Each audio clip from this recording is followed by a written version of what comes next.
Every once in a while I'll come back to this train wreck of a game that, despite everything, I still hold dear to my heart. If it's to re-experience its story, have a drive around New Bordeaux, or its brilliant shootouts. One of these runs, which tend to be pretty casual, I accidentally unlocked this achievement, and it got me thinking, why limit ourselves to enforcers? Can you actually conquer a racket without killing anyone? And then I thought, why limit ourselves to rackets? Can you beat Mafia 3 without killing anyone? Let's first establish some rules. I cannot personally kill anyone unless there's no other way to progress. If I have to take a life, I'll have the non-lethal option switched on for the entire playthrough. If I can't use melee, I'll use the lowest damage weapon available.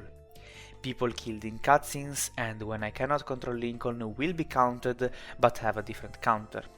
And last, mods are not allowed. I'm going to be playing on their normal difficulty with auto aim off, but I hope that we don't have to use guns altogether. We start the game with Lincoln Clay returning from Vietnam and making an oath to never hurt anyone again. So the first thing he does is getting involved in a heist with inexperienced criminals that surely won't go wrong.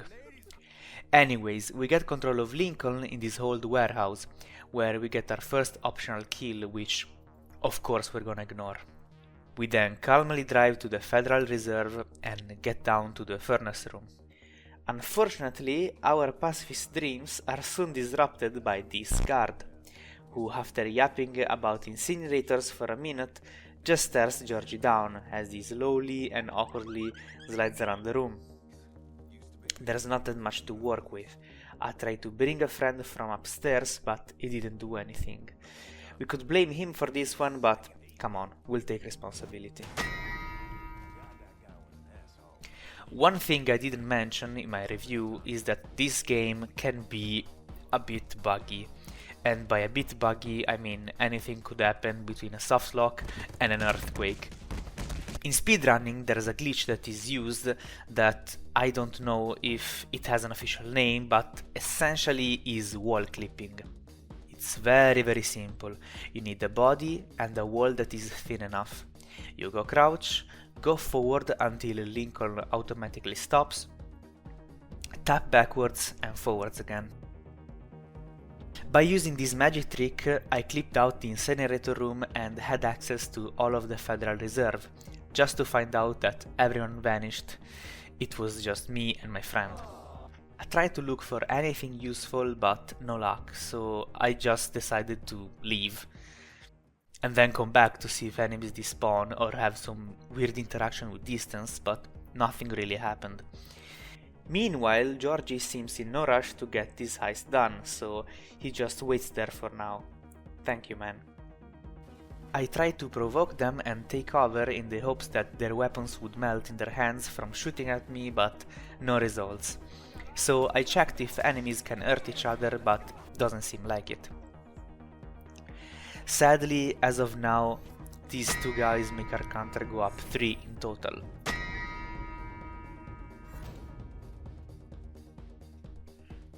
Then we open up the vault, not even touch a single dollar bill, and Georgie sets off the alarm. Great, so now we have a new set of guards, 6 potential kills to add. So, I replayed this section a few times to test some things and it was far from consistent. It's still not clear to me if enemies spawn over time when you kill a certain amount, or one time it seemed like exiting the center zone spawned the shotgun guard. Sometimes Georgie would freeze, sometimes the guard got stuck. I don't know, what matters is we can end this scene without additional kills. Times may vary, but usually he is able to take out all the enemies needed to progress. But before we could get this heist over with, the game makes a leap back in the story. We meet again with Lincoln at the train station, Alice arrives, they drive back to Sammy's, bienvenue à la maison, yada yada. Later we join Father James at a diner to help serve food, but we get attacked by Haitians. While I cannot control Lincoln, he does something really rude and wasteful. Fortunately, the soup guy is okay and proceeds to chase me around with his friend while pistol guy seems to endlessly wrestle with a customer. That is, until he gets startled if you get too close. Now, once again we don't have that much to work with. We only have access to the diner's kitchen, dining area, restroom, office and courtyard. At first, Pistol Goon wasn't interested in going outside, so I experimented with his two colleagues, Soup Goon and Regular Goon. Hi, Goonas. There were some spots where they couldn't get to me, so that gave me a breather to figure something out. I tried mashing spacebar next to every wall or gate that looked climbable, but nothing. So I decided to play some Dead by Daylight with the goons, hoping in Father James doing something, but he's running a stealth build, so we just leave him be. While gaming with the lads, I come up with the idea that maybe if I manage to get Pistol Guy outside and have him shoot at me near the truck, it could explode, taking out all three goons. So I get to work. I first managed to convince Gun Guy to exit the building, so now it's a matter of checking if he can actually damage the truck.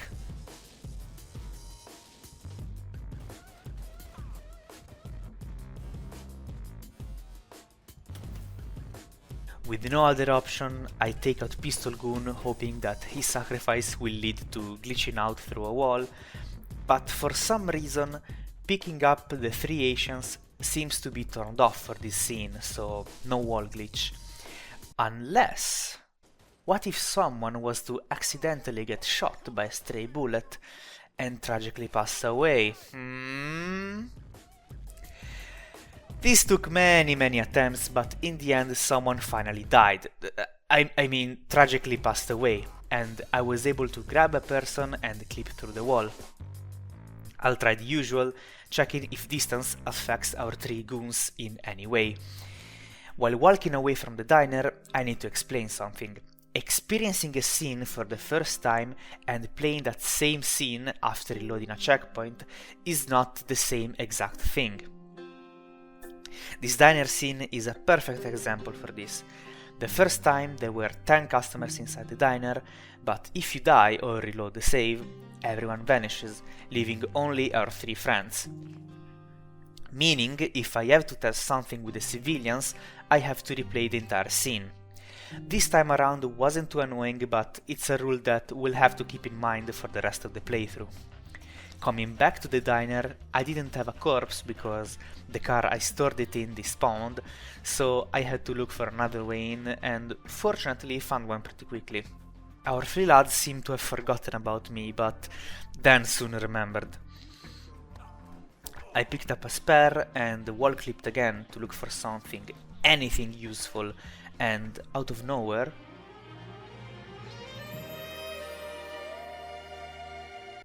Soup Guy got out! What? Soup Guy got out! This is huge! If only the other two could... Yes! Yes! Yes! Yes! Okay, let's calm down a minute and process this. Whether they're in combat or search mode, if I stand near this corner, they will feel the urge to climb over the gate and come get me. This is where it gets strange. These three gentlemen have three different AI behaviors. Let's start with the most simple-minded. There's more soup! What do you mean there's more soup? There's just more soup! Now, Soup Guy is a real bro, because he saw me stuck on Prologue for about 3 hours and decided to help me out. When he climbs over, he follows you anywhere. Nice and simple. That's our first guy.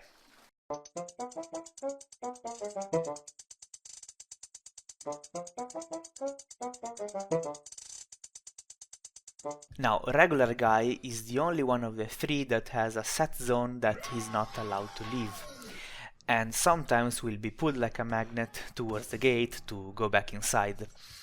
The only way to temporarily put him out of his zone is by triggering his punching animation.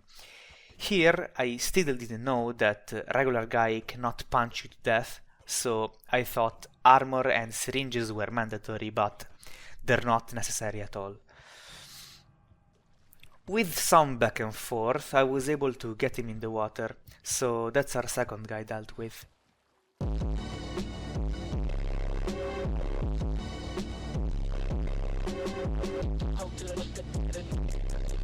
Pistol guy is really weird. He once escaped on his own and started to wander around, until he spotted me and started to shoot me. Here I was hoping that people driving by could take him out, but apart from these two close calls, he was okay. Then, out of nowhere, he started to run back to Mother Base.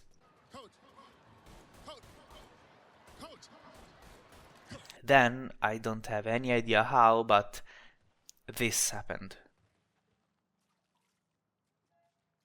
This is getting goddamn ridiculous. Cat must have fucking got some sense. Motherfuckers over here!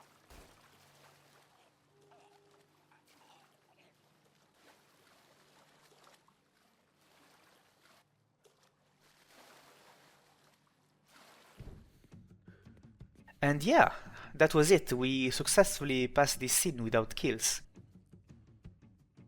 We come back to the bar to organize our attack on the Asian camp, and Sammy yells at us for no reason. We pull up in an airboat and Alice straight up runs away. But we're in luck, because in this scene the only person we have to interact with is the leader, the man, the legend himself, Sassy Baka. Bakayoko, dai, un controllo, Baka! Baka!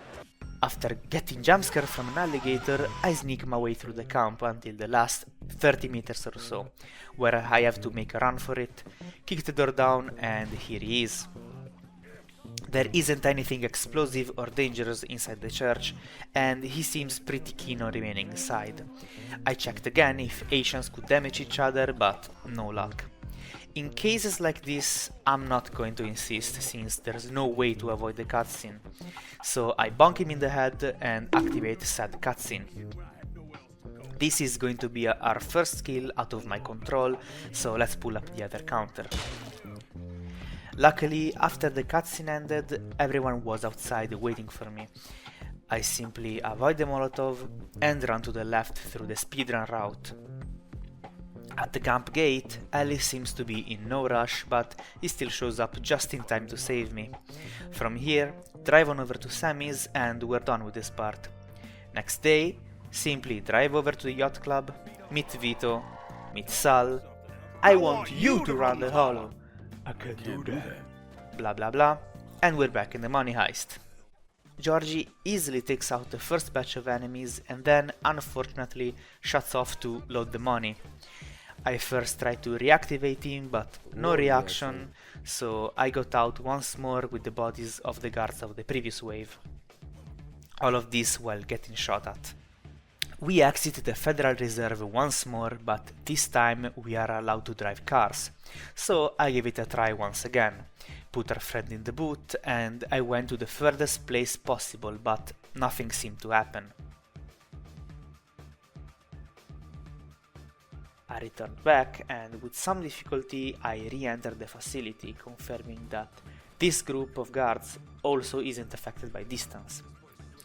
As of now, with no other trick up my sleeve, I simply take down all the guards needed to progress.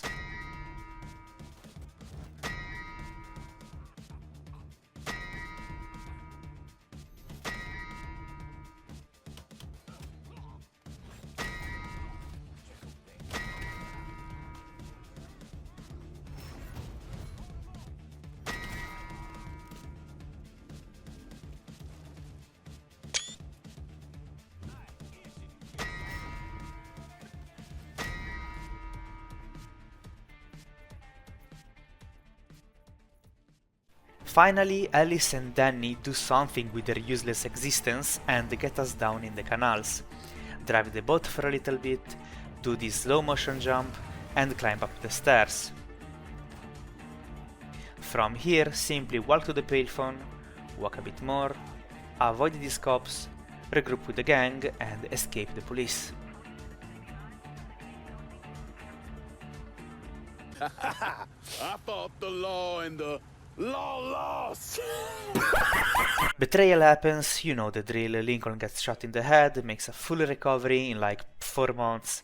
Meet Donovan, drive back to Sammy's, trauma moment, get rid of get rid of the ES haircut, and here we are, prologue completed.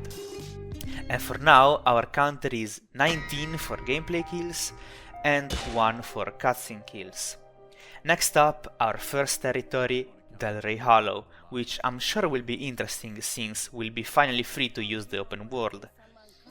And that is going to be it for today. I initially planned for this to be a long 1.5 to 2 hours video of going through the whole game, but then I figured it was best if I did a mini-series, so whenever I have some free time I can fully make a complete video and upload it right away, instead of just recording, editing a chunk of it and letting it sit in a folder for like 6 months. So yeah, let me know if I missed anything or if you have some advice going forward in the game, and subscribe to see what happens next.